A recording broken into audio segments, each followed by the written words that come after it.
Baghdad کے اندر ایک بڑھئی تھا اور وہ اس فن میں بہت طاق تھا. اس نے اخروٹ کی لکڑی سے ایک منبر تعمیر کیا اور اتنا عالی شان اور اتنا خوبصورت.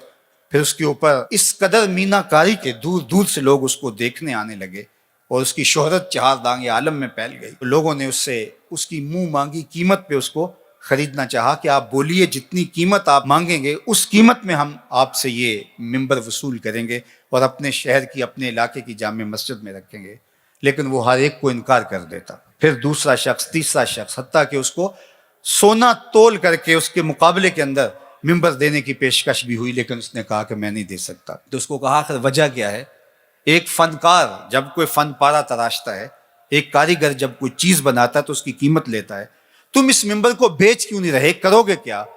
اس نے کہا کہ یہ منبر مسجد اقصیٰ میں رکھا جائے گا. تو لوگوں نے کہا مسجد اقصیٰ تو عیسائیوں کے قبضے میں ہے، وہاں کیسے رکھا جائے گا؟ تو اس کا ایک ہی جواب تھا.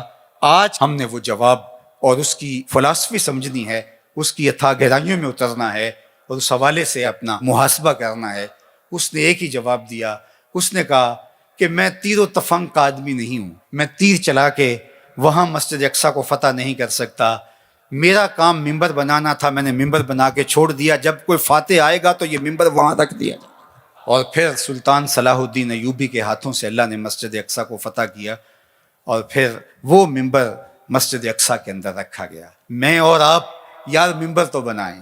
اللہ اکبر. نظیری نیشا پوری نے کہا تھا کہ چوب ہر نخل کے منبر نہ شود دار کنم. اس نے کہا کہ میں لکڑیوں کو لے کر کے کوشش کر رہا ہوں کچھ بنانے کی، تو کچھ لکڑیاں بھی اس قابل نہیں ہیں کہ ان سے منبر بن سکے. یعنی یہ تو مصیبت ہے اس دور نافرجام کی، جس سے تعمیر ہو آدم کی یہ وہ گل ہی نہیں. جس معاشرے میں ہم جی رہے ہیں، جب خواہشات اور آرزوؤں اور تمناؤں کی دنیا آباد کیے ہوئے لوگ ہوں، تو پھر کتنا مشکل ہوتا ہے جب صلاحیتوں کے رخ عجیب و غریب بن جائیں اور فہم دین بھی ناقص ہو جائے تو پھر کتنا مشکل ہو جاتا ہے. تو پھر اس مٹی سے بنایا کیا جائے. لیکن نظیری نشا پوری نے ہمیں حوصلہ دیا، کہا نیس در خشک و ترے بیشا ایک من کوتاہی. میرے جنگل کے خشک و تر کے اندر کوئی کوتاہی نہیں ہے. چوب ہر نقل کہ منبر نہ شود دار کنم. کہا کہ لکڑیاں تو لے کر کے میں آ گیا ہوں، اب ان لکڑیوں کو تراشوں گا. جس لکڑی سے منبر بن سکا اس سے منبر بنا لوں گا، جس لکڑی سے منبر نہ بن سکا اس سے سولی بنا لوں گا. دوواں گلاں وچوں 10 درویشا تینوں کیڑی گل قبولی. عالم اوپر منبر بولے عاشق اوپر سولی. تو جو بن سکا ہم نے وہ بنانا ہے اور اپنی ذمہ داریوں کو ہم نے نبھانا ہے. تو مجھے اور آپ کو اپنے ماحول کے اندر توازن کے ساتھ آگے بڑھ کر کے صالحیت کے نور کو پھیلانا ہے.